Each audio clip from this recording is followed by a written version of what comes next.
Hello friends, welcome on my YouTube channel Pushpam mathematics. दोस्तों, आज की इस वीडियो में हम बता रहे हैं मैथ्स का बहुत ही लाजवाब और शानदार टॉपिक जो कि है त्रिभुज। तो त्रिभुज को यदि हम एग्ज़ाम के व्यू से बात करें तो ये प्रत्येक एग्ज़ाम में इससे क्वेश्चन कुछ ना कुछ आते ही रहते हैं। यानी कि आप कह सकते हैं कि ये त्रिभुज चैप्टर प्रत्येक एग्ज़ाम व प्रत्येक क्लास की दृष्टिकोण से भी ये महत्वपूर्ण होता है। तो चलिए आइए न वक्त गंवाते हुए हम त्रिभुज को सीधा स्टार्ट करते हैं। तो जैसा कि आप पहले त्रिभुज के बारे में पढ़ भी चुके होंगे, त्रिभुज दो शब्द से बना है, एक त्रि और दूसरा भुज। तो त्रि का मतलब होता है तीन, यहाँ से आप इसका अर्थ भी लिख सकते हैं। त्रि का मतलब क्या हो जाता है? तीन। अब भुज मतलब क्या होता है? भुजा। यानी कि आप सीधा सीधा कह सकते हैं कि ऐसा आकृति जिसमें तीन भुजा हो उसको क्या कहेंगे? त्रिभुज कहेंगे। तो यहाँ पर आपको त्रिभुज के बारे में कुछ और भी ये बात कर लेना है कि तीन भुजा तो हो, लेकिन भुजा कैसा हो? मान लीजिए जैसे हम कर दीजिए, हाँ ऐसे कर देंगे, ऐसे कर देंगे और ऐसे कर देंगे, तो इसमें भी तीन भुजा है, लेकिन ये जो है ये त्रिभुज नहीं हो सकता। तो त्रिभुज होने के लिए कंडीशन क्या है कि तीन भुजा आपस में बंद होना चाहिए, तभी वो आकृति क्या होगा? त्रिभुज होगा।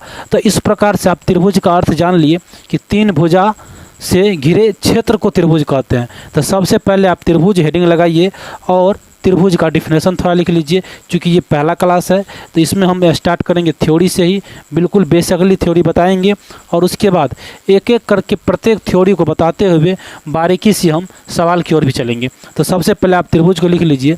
त्रिभुज के बारे में कहना है क्या कि तीन भुजाओं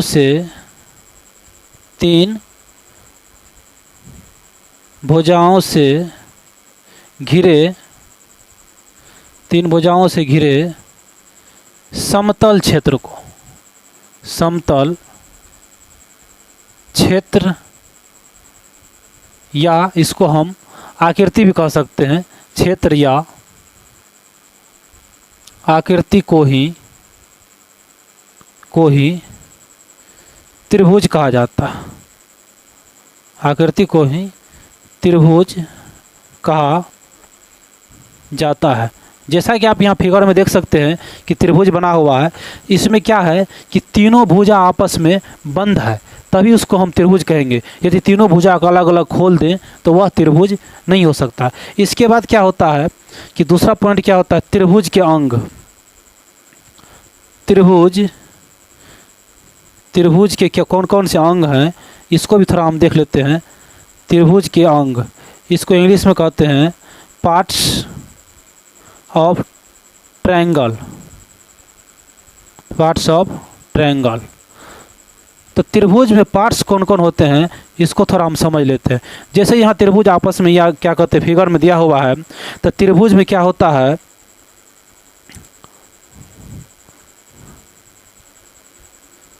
त्रिभुज में तीन भुजाएं, तीन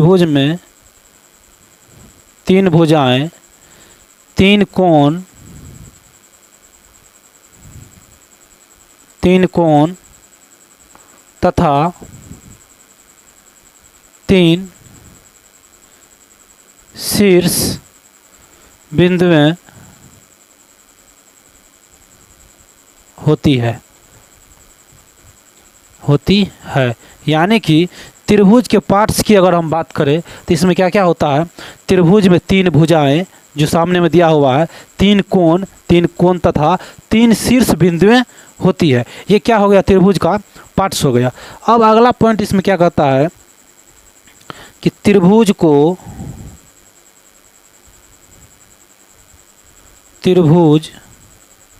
को सामान्यतः इस फिगर से दर्शाते हैं, इस टाइप के फिगर से। और इस फिगर को क्या बोलते हैं? डेल्टा। इस फिगर को क्या बोलते हैं? डेल्टा। यानी कि आप कह सकते हैं कि त्रिभुज को डेल्टा से डिनोट किया जाता है।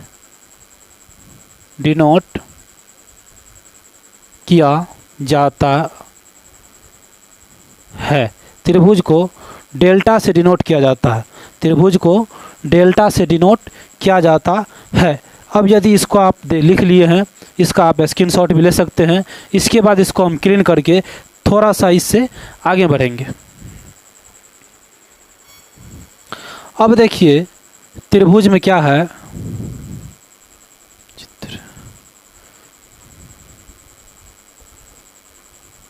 त्रिभुज में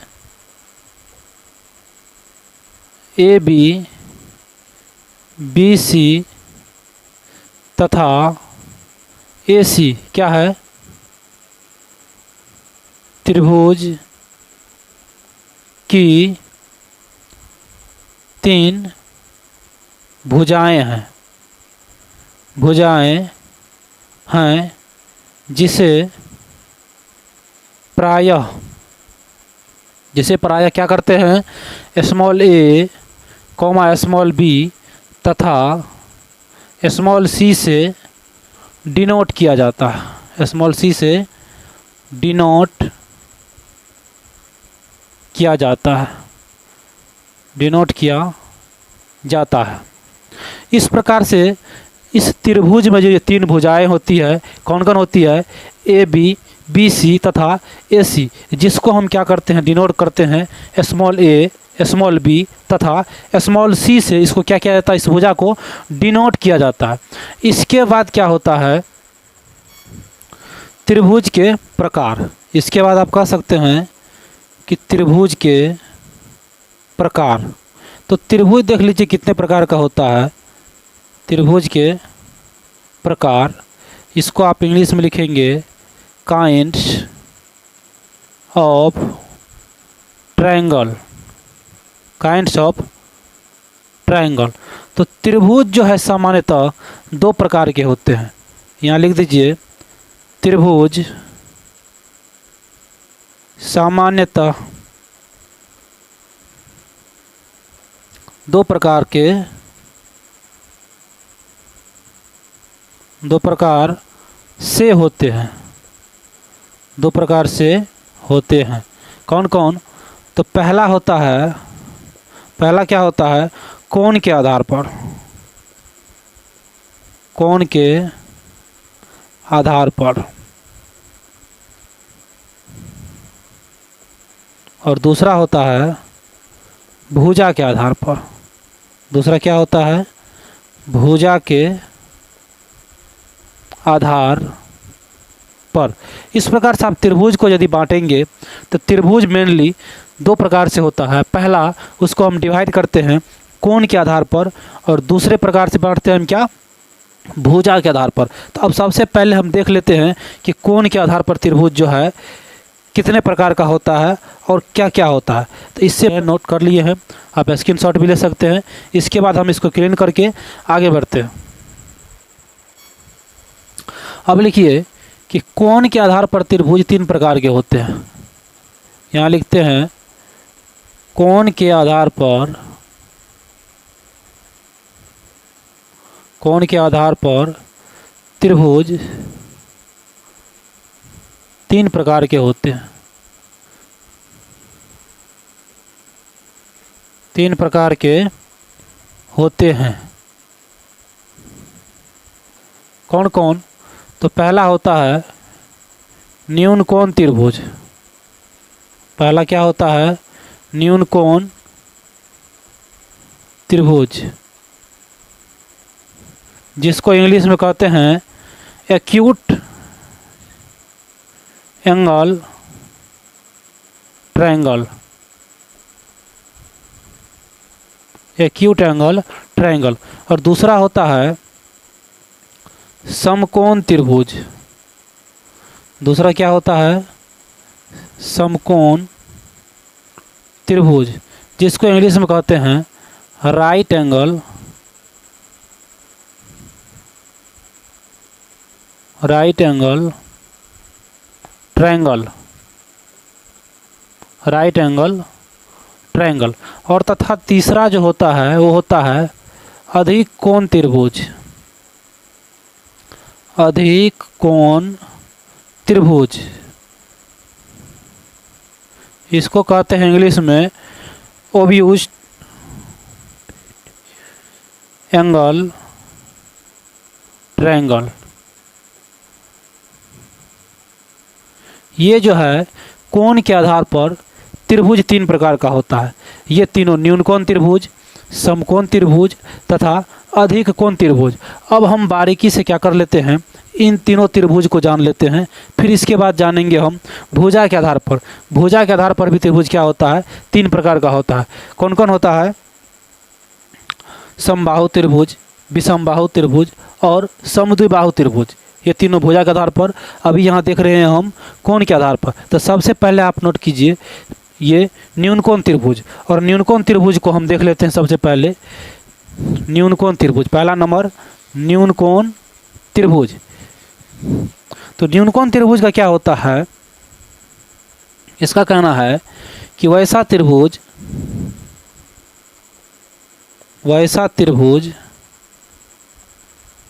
जिसका प्रत्येक कोण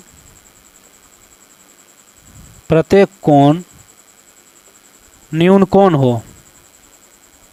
प्रत्येक कोण क्या हो, न्यूनकोण हो, अर्थात वह क्या होगा, 90 डिग्री से छोटा, 90 डिग्री से छोटा, उसे क्या कहेंगे,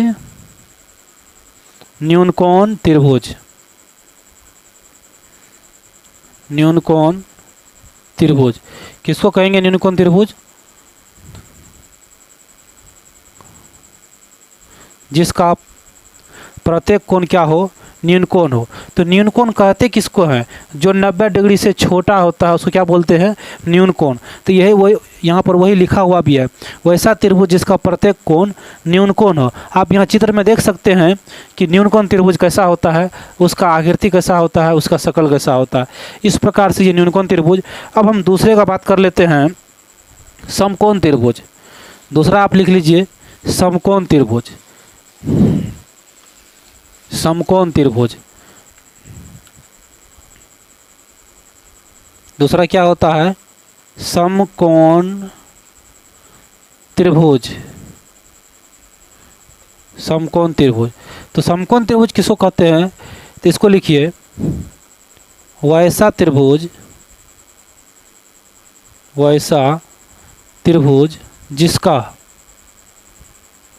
जिसका कोई भी एक कोण समकोण हो। कोई भी एक कोण क्या हो, समकोण हो, अर्थात 90 डिग्री का हो, तो उसे ही समकोण त्रिभुज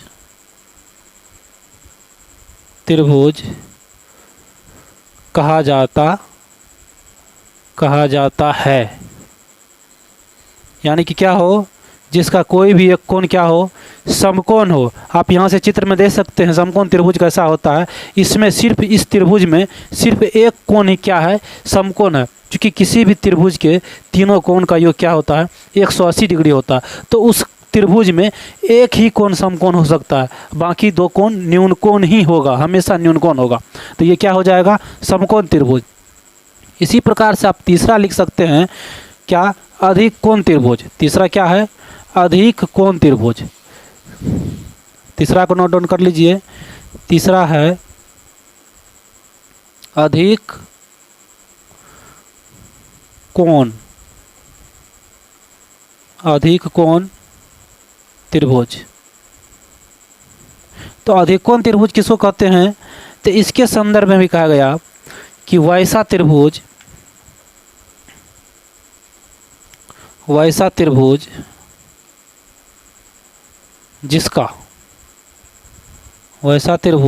जिसका कोई भी एक कोण क्या हो, कोई भी एक कोण अधिक कोण हो, अधिक कोण हो, अर्थात वह जो है 90 डिग्री से बड़ा हो, अर्थात 90 डिग्री से बड़ा हो, तो उसे ही क्या कहा जाता है, अधिक कोण त्रिभुज कहा जाता है। अधिक कोण, अधिक तब होगा कोण, अधिक कोण त्रिभुज कहा जाता है, कहा जाता है। चित्र में आप देख सकते हैं अधिक कोण त्रिभुज को। इसमें जो है इस त्रिभुज का एक कोण क्या है, 90 डिग्री से भी बड़ा है, तभी वो अधिक कोण हुआ है। और बाकी दो कोण क्या होगा, न्यून कोण, तभी वह त्रिभुज क्या कहलाएगा, अधिक कोण त्रिभुज। इस तरह से आप देख लिए कि कोण के आधार पर त्रिभुज तीन प्रकार का होता है, न्यून कोण त्रिभुज, समकोण त्रिभुज और अधिक कोण त्रिभुज। ये तीनों त्रिभुज को आपने देख लिया बारीकी से फिगर के साथ और इसको समझ भी लिया। अब हम आगे बताएंगे ये भुजा के आधार पर, भुजा के आधार पर भी त्रिभुज क्या होता है, तीन प्रकार का होता है। इसको हम इस वीडियो में ना बता करके इसको नेक्स्ट पार्ट में बताएंगे, क्योंकि वीडियो लॉन्ग हो जाएगा, आप लोग को भी देखने में मज़ा नहीं आएगा। उसका अगला पार्ट हम डालेंगे और उस वीडियो का लिंक आपको इसके डिस्क्रिप्शन में डाल देंगे, आप वहां से जा कर के या फिर ऐसे भी उस वीडियो को भी आप देख सकते हैं। अब मिलेंगे नेक्स्ट वीडियो में, तब तक के लिए जय हिंद।